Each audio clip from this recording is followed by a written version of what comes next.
Bukan. Oke, kita menuju ke arah ban and pick. Kalau kita dibandingkan kita harus ada baku hantam. Bigetron. Oke. Itu Geek Farm. Oke. Iya. Kalau gitu kita lihat di mana ada respect terhadap Junkie. Dengan ada satu buah Fanny yang kita tahu permainan Fanny yang agresif dilakukan oleh seorang Junkie. Dan Julian tidak akan juga dilepaskan untuk para pemain dari tim Bigetron Alpha. Iya, ini kayaknya Julian bakal lebih ke arah secure juga karena kita tahu bahwa teman-teman dari Bigetron Alpha sangat possible untuk membawa Julian ini di area mid lane untuk Moreno. Gue berkaca dari pertandingan yang kemarin ya, ini gue ngelihat Bigetron Alpha yang dulu, ini mulai masuk lagi ke Bigetron Alpha yang sekarang loh. Oke, tempo permainannya Tempo permainan kemarin tuh mereka udah balik lagi, ini udah mulai balik kayak dulu, mereka tahan, mereka ulur waktunya sampai menuju ke area late banget. Hingga masuk ke area dari playground mereka, ya udah itu waktunya mereka bermain, waktunya mereka mengajar dan benar kemarin. Tapi gue boleh nggak setuju nggak sih? Kenapa tuh? Karena menurut gue Bigetron yang sekarang ini udah Bigetron yang new era. Betul. Tapi menurut gue dia tuh udah mulai menyesuaikan dengan line up dari draft pick-nya. Kalau aku bilangnya emang sekarang tuh Bigetron kayak kebalikannya season 7. Mereka bertransisi kan, mereka bertransisi. Tapi dia adjustable. Jadi kan biasanya mereka dengan template bermain late game. Atau enggak bermain dengan lama lah. Bermain tempo lama. Bermain tempo lama, poin kill kecil. Tergantung dari draft pick-nya. Apakah dia bisa menyesuaikan ke arah late game atau bahkan di early game mereka bisa langsung singkat, padat dan jelas. Itu adalah jawaban dari coach dari Friendini bahwa dia membawa sebuah template yang berbeda-beda sesuai dengan kondisi yang dibawakan dalam sebuah gamenya. Karena terbukti ketika coach V ini pindah ke Bigetron Alpha. Terbukti bersalah? Bukan. Oh malah jadi ini ya. Salah. Benar, saya paham ke sana arahnya Pak. Tapi untuk coach V sendiri ketika dia mungkin sama nasibnya seperti coach Yep juga meninggalkan tim lamanya. Ya kan tim dia waktu di Filipina itu timnya langsung berbeda untuk sekarang. Ya makanya berarti tandanya bisa membawa angin segar. Tapi segar. dengan adanya satu buah Beatrix yang sangat kuat digunakan oleh seorang Marky. Ini menurut gue ini ada salah satu yang berbahaya dan harus diwaspadai lagi Feb. Dan kita lihat Marky berkomentar, Sadera adalah player yang luar biasa. Saya setuju jika ia dijuluki Rookie Monster. Oke, Sadera. Mantap sekali. Marky sudah lancar untuk berbahasa Indonesia. Betul, bukan itu ditranslatein aja. Coba bahasa Filipina gimana? Ada tisu nggak sih mau mimisan nih ntar. tapi itu adalah sebuah fakta yang menarik bahwa Marky sebagai gold laner yang udah veteran, yang dia udah juga mengakui Buana. Dia punya teman dekat juga, Kelra, tahu kan dari Smart Omega yang begitu powerful di gold lane-nya. Itu aku nggak bilang dia teman dekat sih. Murid lebih tepatnya. Murid, iya. Dia aja masih mengakui bahwa ini dia Kadera, Rookie Monster. Dan tentunya masih diamankan untuk one-one ya, salah satu hero yang cukup menakutkan. Nah ini dia. Ini lebih ke arah kayak, oke gua kasih power untuk seorang Marky, tapi lu harus siap-siap. Dua hero power dan nyaman dari Geek Fam ini sudah diamankan oleh kedua player dari mereka. Dan satu hal lagi, Profesor KB udah bilang, Bigetron Alpha wajib kudu harus banget mendapatkan poin di match kali ini. Karena mereka berada di ujung tanduk. Iya, apalagi dengan 2 kemenangan yang sudah mereka amankan, mereka harus menyusul ketertinggalan. Dan kalau Bigetron Alpha 4 kemenangan, tentunya hal ini akan membuat mereka makin lebih aman menuju ke babak playoff. Tapi untuk sekarang dengan Lunox yang diamankan, lagi sering banget nih Lunox dan bahkan Digi. Salah satu hero yang bisa menghalau untuk one-one mendapatkan sebuah weakness point. Oke, ini pastinya bisa lagi mereset dari weakness point yang akan dimiliki oleh Wawan. Tapi di satu sisi Lunox-nya ini loh, Lunox-nya benar-benar diberdayakan. Cepet banget mereka mengamankan hero ini. Guna ya melihat lagi, one-one ada di satu sisi yang dimiliki oleh Geek. Mau nggak mau di sini Lunox tugasnya emang nabrak untuk membersihkan ataupun melelehkan langsung dari pergerakan one-one itu Dan sendiri. inilah dia komentar dari Baloyski. Saya sangat tahu bahwa Marky adalah gold laner yang hebat. Ia memiliki macro play yang bagus. Unik banget. Gold laner rata-rata identik dengan micro play-nya. Tapi untuk Marky, macro play. Berarti ini tentunya poin plus dan bisa terlihat salah satu, menurut gua ada 2 gold laner Indonesia yang cukup kuat di makro dan selalu menunjukkan taringnya. Satu cewek. Satu lagi, satu orang yang benar-benar menarik, Kabuji. Tapi mungkin kalau secara komunikatif ya, itu berbeda. Cewek dia lebih speak up. Kalau misalkan kita melihat Kabuki, ya dia lebih fokus untuk bahkan bagaimana kalau bisa cara membaca dibilang mapnya. dua-duanya, kalau kita lihat yang dari mic check aja ya, dua-duanya ini minim banget untuk berbicara. Karena dia harus fokus untuk memikirkan apa yang akan terjadi. Dan ternyata di sisi selanjutnya Fredrin, kita tahu beberapa waktu Fredrin digunakan oleh seorang Luke dan berhasil mendapatkan kemenangan. Pernah mengbaiting 5 kalau nggak salah hero dari Alter Ego. Ya, Dan bahkan dia tidak ditumbangkan Samsak. sama sekali. Karena kita tahu power dari Fredrin dia bisa memberikan sebuah kite back untuk teman-temannya yang bakal melakukan engage ke arahnya. Dan Aemon juga sudah di-ban untuk saat ini. Karena kita tahu sekarang Aemon bisa menjadi salah satu hero yang cukup menjadi langganan. Aku sempat ulik-ulik sedikit sih kenapa alasannya sekarang kayak high itu mengamankan Aemon. Oke. Salah satunya karena kita tuh nggak tahu kalau lagi winning condition, Aemon pukul Lord, itu dia mau commit Lord atau ngumpulin stack. Nah itu dia. Kadang itu jadi sebuah pertanyaan yang kita juga nggak tahu. Tiba-tiba misalkan kita mau ngekontes Lordnya, tiba-tiba Aemonnya cuma ngumpulin stack-stacknya 24 terus nyiprat kena Itu sakit Shard, banget. 24 stack loh ya. Itu penuh banget tuh. Iya, makanya. Cuman yang gue lihat ya di sini dari ban yang dilakukan oleh Bigetron apa? Kalau menurut gue nggak perlu juga, nggak terlalu perlu juga. Ini menurut gue pribadi ya, untuk nge-ban langsung ke arah dari Fredrin. Kenapa? Karena dengan hero yang sudah mereka miliki, mereka punya Digi, mereka punya Lunox. Nggak mungkin di sini mereka kayaknya berani untuk langsung mengamankan juga ke arah Fredrin. Ini meleleh Pak, meleleh karena dia juga lebih baik untuk bisa berhadapan langsung dengan hero-hero melee. Sementara dengan 2 hero ini saja, plus Beatrix-nya nanti kalau emang dapat positioning, Fredrin gak bakal bisa melakukan banyak hal loh. Apalagi Lunox kita tahu, semakin tebel lu. Semakin atit. Semakin sakit juga damage yang akan diberikan dari Chaos Assault. 5% maksimum HP. Iya. Kalau darahnya 10.000, Memang dilihat nambah kan lagi Fredrin 500. ini juga dibilang tebel, nggak tebel, tapi untuk pertahanan tubuhnya, untuk lifesteal ataupun bisa dibilang HP yang dia punya gitu. Tapi gue lihat di sini yang Masya. sangat-sangat mahal adalah di mana Lunox ini diamankan untuk banyak banget counternya. Iya. Dia Oke. untuk seorang Masya Lee, punya. counter 1-1. Tapi masalah counter utamanya adalah Lilia. Masya-nya nggak ada stopper, nggak ada Nah, Ruby di ini. sini, dan bahkan Masya-nya bisa langsung melakukan engage kepada Beatrix. Karena kita tahu power dari Beatrix ketika dia terkena disarm. Satu efek aja itu yang membuat dia tidak bisa melakukan basic attack. Beatrix pasti bakal langsung terdiam dan kita tahu Thunderclap-nya. Ini akan menjadi sebuah senjata yang mematikan. Minimal bisa ngejauhin Beatrix. Namun, Wind of Nature bisa menjadi jawaban bagi Marky. Tapi apakah akan langsung dibuat pada item yang kedua? Karena kita tahu biasanya rata-rata habis Blade of Despair, dia bikin Malefic Roar, Hunter Strike, Hasclaw. Ini menjadi waktu yang menentukan Bigetron apakah bisa secure karena playoff atau Geek Farm yang akan menarik Bigetron ke zona merah. EPL Arena, kita kasih semangat 2 tim kali ini. Oke, semakin panas lagi, semakin meriah lagi, semakin heboh lagi MPL Arena untuk langsung menyaksikan di match yang pertama Bigetron apa versus Geek Farm. Oh my god. Ini benar-benar sebenarnya adalah hari yang cukup menegangkan untuk Bigetron Alpha itu sendiri. Iya, iya. Dan mungkin ini bisa menjadi salah satu hal yang mereka harus pertimbangkan dengan baik karena ini di ujung tanduk dan mungkin kalau mereka gagal, for the first time ya dia nggak playoff ya. Iya, sementara kita tahu sendiri bahwa ini udah memasuki minggu-minggu yang krusial. Krusial banget. Hanya tersisa beberapa minggu lagi dan bahkan Waduh, Marky ketarik dong. Marky. Langsung ketarik di awal-awal. Oke.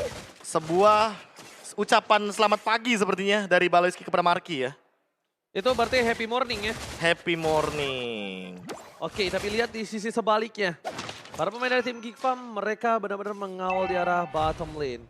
Dan para pemain dari tim Bigetron Alpha sekalipun, dia ini hanya untuk mencoba meringankan dari segi farmingannya. Oke, dan sekarang bahkan kalau misalkan kita melihat dari bottom lane-nya ini jadi adu babysit ya. Kadera dan juga Marky yang benar-benar dalam keadaan mereka sama-sama kena pressure. Cuma bedanya untuk Baloyski dia bisa memberikan pressure yang lebih dalam lagi dengan Iron Hook yang dia miliki. Apalagi flickernya masih belum dia gunakan dari awal. Dan ini look inilah yang jadi masalah nantinya. Kenapa? Karena look ini akan menjadi sebuah masalah untuk seorang Marky. Dan untungnya posisi kali ini Marky dia udah punya Digi. Dia banyak banget yang nge-save untuk pergerakan dari seorang Marky itu sendiri. Jadi bisa terlihat powernya di arah dari satu buah gold mereka. Dan bahkan ini prediction by Axe. Di mana dua caster Indonesia karena Geek Fam, Ranger Mas, satu Bigetron dan sebelum itu Iron Hood first blood kali ini akan didapatkan oleh Sarjana Cutie di arah bottom lane. Dan nampaknya permain dari Bigetron Alpha mereka kehilangan gold laner mereka. Tapi akankah ditukar dengan sebuah turtle? Karena cukup jauh kita lihat untuk coba nge-reach ke arah top lane dan satu-satunya. Jana. Iya Jana. Apakah dia berani? Karena Jana ini gak punya purple buff. Itu dia yang harus coba diperhatikan. Retribution Jana Cutie. Oh ini rugi banget. Tanpa Tempest of Blade, tanpa adanya Purple Buff dan Max, dia ditumbangkan oleh Luke sendirian di area depan. Kerugian yang berlipat ganda terjadi di sini Pak Pulung. Oke. Ketika Bigetron Alpha udah punya setupnya. Ya aku kira itu akan menjadi satu buah turtle free. Setidaknya Marky ada hadiah. Setidaknya Marky Wah. dapat 500. Seperti kita lupa bahwa tidak ada yang gratis di MPL Arena. Tidak ada yang gratis. Tidak ada saya yang bilang. gratis. Ingat, toilet aja bayar 2.000 apalagi turtle tidak akan dikasih dengan secara gratis. Plus Digi juga tadi masih di bagian bawah kan. Sementara di bagian atas hanya ada Esmeralda dan juga ada mid lanernya. Kekurangan porsi dari player yang dimiliki oleh Bigetron Alpha. Tapi dari emblemnya nih Prof. Ya, untuk sekarang bahkan kita melihat penetration full untuk Janna Cute dan untuk Max juga dia sama. Tapi di sisi lain kalau misalkan kita melihat dari Luke, dia memiliki power untuk penambahan poin HP, Yep. darah dan juga dari segi armornya dia kuat sekali. Attack speed dari Kadera seperti biasa 1-1. Dengan attack speed otomatis dia akan memiliki sebuah kaki untuk berjalan di sana. Marky cukup berbahaya kalau misalkan kita melihat weakness point, tapi Wow. ingat Ki juga sudah memiliki time journey. Waduh, Tapi waduh, lihat waduh. Alzura menggunakan sprintnya untuk kabur menuju ke arah belakang untuk kali ini. Dia punya Black Shoes tapi dia nggak mau. Sedangkan di sisi selainnya, Sorizo mencoba untuk membuat waktu yang lama terhadap Janna Kitty melakukan rotasi dengan cara apa? Cara membuat dia sekaratul.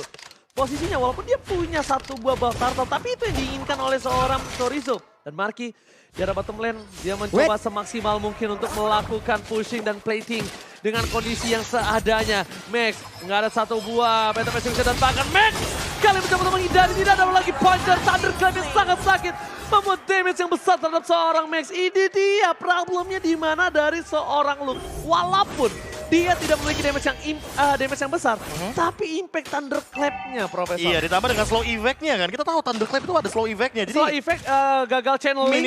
Mini Stun itu dia yang sangat penting untuk dari seorang Masya. dan ini memicu juga kan untuk Tondrosnya dikeluarkan. Dan ini di posisi dari Bigetron Alpha untuk hero yang bisa menghentikan Luke ini belum punya powernya. Belum Yang punya tadi aku bilang kan powernya. gak ada stopper, dan untuk sekarang buat teman-teman yang lagi mau jajan di GrabFood, langsung aja scan di bawah sini. Yap. Langsung ya teman-teman ya dengan diskon sampai dengan 20.000. Sementara itu dari Turtle sekarang belum ada setup lagi yang bisa dilakukan oleh pemain dari Bigetron Alpha. Mereka kehilangan pemain hanya saja untuk pergerakan dari Sorizo cukup berani. Dia lompat sendirian, dia lakukan Palistar Moon, dia pergi ke area tersebut.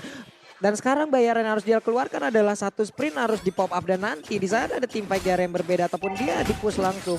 Tidak ada satu spell penyelamat lagi untuk di dalam tubuhnya. Enggak, masalahnya ini kita lihat juga di mana Gifam owning dari 1000 gold ditambah dengan posisi dari 1-1 di tangan Sadera yang belum ditumbangkan. Posisi sekarang dengan optimal dari seorang Digi pun itu dia nggak bisa membuat Sadera ini berhenti di depan sana. Padahal Digi ini digunakan untuk itu. Iya. Tapi ketika form yang mereka lakukan tidak berhasil, mereka udah harus coba mulai fokus tapi Baloyski. Wow, Baloi. Flicker sudah dikorbankan tapi tidak mendapatkan satu hasil yang cukup maksimal. Namun juga kita lihat Elzura udah mengeluarkan juga karena Black Shoes-nya. Tapi Janna Kitty sendirian cukup berani. Ada satu Tondros yang memang juga masuk ke dalam tubuhnya ataupun tadi dengan satu Darkening yang dikeluarkan. Oke, tapi melihat adanya dorong Janna Kitty yang harus mundur ke arah belakang, dia sadar dia nggak punya purple buff, mau maksa team fight lebih lagi walaupun dia punya Tempest of Blade, itu nggak bakal worth it dan bakal kehilangan semuanya. Kenapa? Dia ditumbangin, purple buff diinvasi, udah purple buff diinvasi, team fight dari bottom lane juga bakal terjadi. Ya sangat berbahaya, satu buah poin kill akan didapatkan oleh seorang Bigetron Alpha. Membuat ruang yang bebas di arah bottom lane. Dan bahkan Sadera harus mundur ke arah belakang yang tandanya bottom turret akan dipecahkan. Sorizo memberikan waktu yang cukup banyak untuk bermain dari tim Bigetron Alpha di arah bottom lane. Dan nampaknya Sorizo still survive. Alzura. Kali dengan sama tanda sepakat. Marky teropi 3 versus 1. Janna Kitty, what happened? Oh my god. Almost is never enough. Again. Pertempurannya gila-gilaan loh, 3 lane loh ini. 3 lane terjadi, ada pancingan di atas, di bawah. Agak sedikit memaksakan terlihat tadi yang dilakukan oleh Janna Kitty. Berharap untuk bisa mendapatkan juga ke arah Digi ya, tapi ternyata miskalkulasi membuat dirinya yang hilang. Tapi Iya. jujur, Sorizo Apalagi sih. Sorizo itu poinnya yang paling penting, Sorizo-nya ngebaik time di area top lane. Sehingga di bottom lane-nya akan terjadi team fight 4 lawan 3. Kalah kuantitas, kalah dari segi skill, dan juga nanti kita tahu bahwa di sini untuk dealing damage, Ki dia memiliki sebuah time journey yang bisa menyelamatkan di momen-momen krusial. Dan Janna Cute, dia tadi di momen terakhir Finch Poise-nya udah digunakan, jadi nggak bakal bisa terbang lagi ke arah tembok. Dan bukan hanya itu aja Profesor KB, ini Janna Cute bakal coba diinvasi oleh seorang Sorizo. Tapi Max akan mengamankan dengan sangat pasti karena banyak time dilakukan Sorizo lagi dan lagi. Sekarang yang itu dia. Oke, dulu banyak yang bilang offlaner ini mereka harus adu mekanik, harus adu A, B, C. Dan sekarang dengan hanya mengandalkan mekanik, menurut gua itu sulit banget karena mereka sangat buat surprise attack. Dan maka ada satu bawah Brilliant. No, karena instant damage satu grab berhasil membuat Piket Renalva tersumbangkan. Dan para pemain dari tim Geekfam, kali ini mereka kehilangan Paloyski dan Sadera. Sebuah outlet terbuka. Marki Type Journey for Save the Day. Dan berhasil, tapi saya sekali benteng juga dia minta Sadera tersumbangkan. Sardas sangat bagus Sorizo membuat seorang Sadera tersumbangkan. Tapi di sisi sebaliknya, lihat Piket Renalva membalikkan keadaan. Wah, ini Sorizo masih selama loh, tapi tidak akan bertahan jauh lebih lama lagi. Bahkan tadi, ini ada hal baik yang mereka lakukan di mana weakness point yang dimiliki oleh Esmeralda terbuka, tapi targetnya adalah Marki. Membuat Marki menjauh dari area pertempuran tersebut hingga mereka kehilangan dealer damage lagi tambahan. Problemnya adalah Max tadi Phantom Execution-nya nggak kena. Iya, kehilangan banyak damage dealer jadinya begitu. Kalau Phantom Execution-nya kena itu kasusnya bakal berbeda. Dan ini mungkin berat untuk seorang Max. Kenapa? Dia harus coba mulai dari nol lagi dengan ada 3 poin yang ditumbangkan dan damage deal by Axorizo. Dilihat Max hanya mendeal damage di atas seorang Masha yang dari tadi nggak melakukan team fight secara overall. Dia ya team fight di laningnya. Mencoba Thunderclap udah kelar. Ya, tapi kalau ngomongin soal bagaimana Max dengan dealing damage-nya, tugasnya dia di sini sebagai jungler adalah mengamankan poin objektif untuk Retribution. Tapi kalau misalkan Goldnya ini loh, player Gold by UBS Gold, kita bisa melihat bagaimana Sorizo dan Marki yang saling mengejar. Kita tahu dalam satu tim ini Big Hero Alpha memiliki 2 power untuk pattern farming di Gold dan juga EXP lainnya. Hanya saja, untuk poin terpentingnya untuk saat ini, Marki harus ditempel sama Ki. Itu membuahkan sebuah gameplay makro di mana Geekfam sudah bisa membaca bahwa selalu ada 2 sampai dengan 3 untuk di backupnya Marki. Betul banget. Mereka jadi nggak bakal berani untuk melakukan pick off ke arah Marki ketika mereka belum siap dengan damage deal yang maksimal. Dan bahkan yang bisa aku lihat adalah di sini Max kayaknya udah mulai harus hilang dari radar deh. Kenapa? Dia udah nggak bisa lagi yang ngebuka atau dia langsung masuk dari front to back. Dia kalau bisa main dari arah belakang Profesor. Kalau bisa dia coba maksa Elzura untuk break shoes or segala macamnya karena eksekusinya mungkin nanti ada di Sorizo, tapi lihat bakal coba ditarik turun ke arah bawah. Janacute akan mengadu satu bar Retribution, tapi Sorizo is coming. Ini dia, cutting posisi yang sangat tidak enak, tapi lihat surprise! Happy birthday Paloyski! Membuat dia ditumbangkan dan Max mengamankan satu buah momentum yang sangat tepat. Dipaksakan di fight dan ingat Paloyski sudah menggunakan flickernya. Tidak ada flicker tambahan untuk seorang Paloyski dan bahkan Janacute harus mundur ke arah belakang. Bakal coba amankan momentum yang mereka miliki dengan adanya Lotat. Bahkan minion dalam mid lane gak bisa di cover oleh seorang Elzura kalau dia gak pulang dulu. Karena dia bisa saja terkena HBD dari Moreno. Ini Ki tadi pinter banget loh. Di saat One yang mau maju ke bagian depan, kebuka saat weakness point. Dia nggak masalah, dia buka time journey-nya, ke-reset lagi. Ada kesempatan untuk Marki mengeluarkan Wesker One-nya. Udah, hilang. Yes. Ya, ditambah dengan power dari Luke-nya sendiri yang sekarang juga tidak bisa melakukan serangan dadakan tanpa adanya positioning yang dimiliki sama Ki dan juga Marki. Karena kerap kali kita akan melihat bagaimana Luke ketika dia men-zoning out ke arah belakang dengan item yang udah dia miliki. Oke, dia punya durability tapi tidak untuk bertahan lama dari serangan Ki. Apalagi dia punya reverse time. Satu tali yang akan menarik-narik seorang Luke dari Mashanya. Ini dia salah satu contohnya. Luke akan coba trigger di sisi belakang Janacute. Tunjukkan seorang Parke. Objektif gaming terlalu seorang Parke dan bahkan Janacute ter-take down. Dibalas kembali keadaannya. Para pemain tim Geekfam mereka harus mundur. Mereka nggak boleh maksa team fight. Karena mereka nggak punya power dobrak untuk Piket Renalva. Sedangkan satu buah Iron Dome yang sangat baik mendapatkan Ki. Shutdown didapatkan. It's okay, no problem. Karena didapatkan oleh seorang KYY. Problem utamanya adalah yang dilepas dari Piket Renalva adalah Marki. Kalau tadi Marki case-nya masih bertahan dan punya Win of Nature, mungkin ini sedikit beda, Profesor. Itu udah ditargetin sih lebih tepatnya. Itu adalah sebuah target operasi yang menarik sekali. Langsung menuju kepada Marki dan inilah dia Sorizo. Yang tadi sempat mengembalikan keadaan berkali-kali dengan Esmeralda pick-nya. Kita tahu sendiri bahwa kill participation-nya juga bisa dibilang berada di atas rata-rata. Namun untuk Sorizo dengan play-nya dari awal game kita melihat ini sudah membuktikan bahwa dengan Esmeralda ini dia bisa bikin banyak potential fight. Di area top lane dia buying time, di area mid lane dia menumbangkan Paloyski. Dan di team fight barusan dia juga memisahkan team fight-nya agar tidak ada yang bakal mengambil Moreno karena Moreno merupakan poin penting untuk nanti di late game. Aset damage magical yang tersisa dari Big Hero Alpha ada di Moreno. Dan kalau seandainya Markinya tumbang, Morenonya masih ada, Moreno bisa menjadi poin penting untuk nanti Big Hero Alpha bisa melakukan eksekusi atau finishing ke arah Geekfam. Oke, ini nampaknya harus ada pertukaran. Kalau misalnya memang berhasil Esmeralda tukar link itu bukan salah satu hal yang sangat baik. Sadera. Kayaknya dia ini bener-bener tahu Sorizo. Kalau Sadera nggak mungkin sendiri. Dia memilih diam untuk di arah bushnya. Dan memilih untuk pulang. Itu salah satu trigger yang bagus. Tapi Sorizo terdeteksi. Baloyski is coming. Dan Flodihan.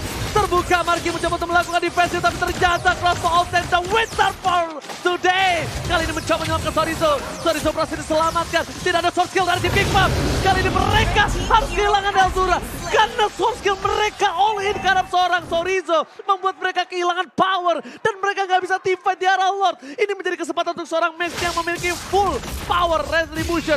Phantom Execution dan Baloyski gak ada flicker. Informasi udah didapatkan oleh tim Bigetron Alpha. Ini benar-benar Winternya merubah segalanya. Winter merubah momentum yang tadinya menjadi milik Geek Farm. Tapi tahu-tahu dibalikin secepat itu.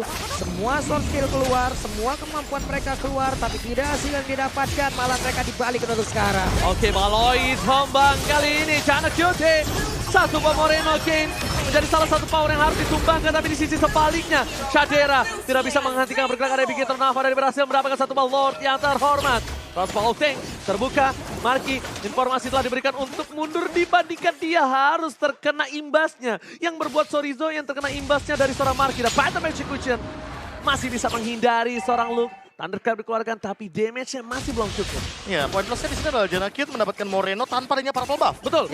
Itu adalah sebuah hal yang mungkin tidak terlihat barusan karena purple buff-nya juga baru up ketika Lord-nya lagi di-engage sama teman-teman dari Bigetron Alpha. Dan sekarang dia pegang purple buff.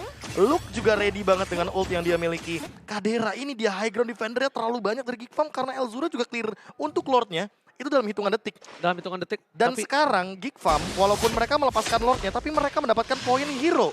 Sehingga Moreno harus reset terlebih dahulu. Sprintnya belum ready dan mereka harus mempertimbangkan untuk Ki. Itu dia snipernya dari belakang yang tidak terdeteksi ternyata. Memaksa Geek Farm untuk mundur dan tidak bisa melakukan setup pick off-nya. Untungnya itu dia yang Profesor KB telah bilang high ground defensive mereka cukup besar.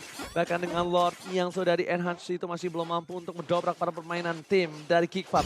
Sedangkan di sisi sebaliknya Bigetron Alpha mereka leading 3.000 gold yang kali ini harus mereka amankan dari segi laningnya. Kenapa?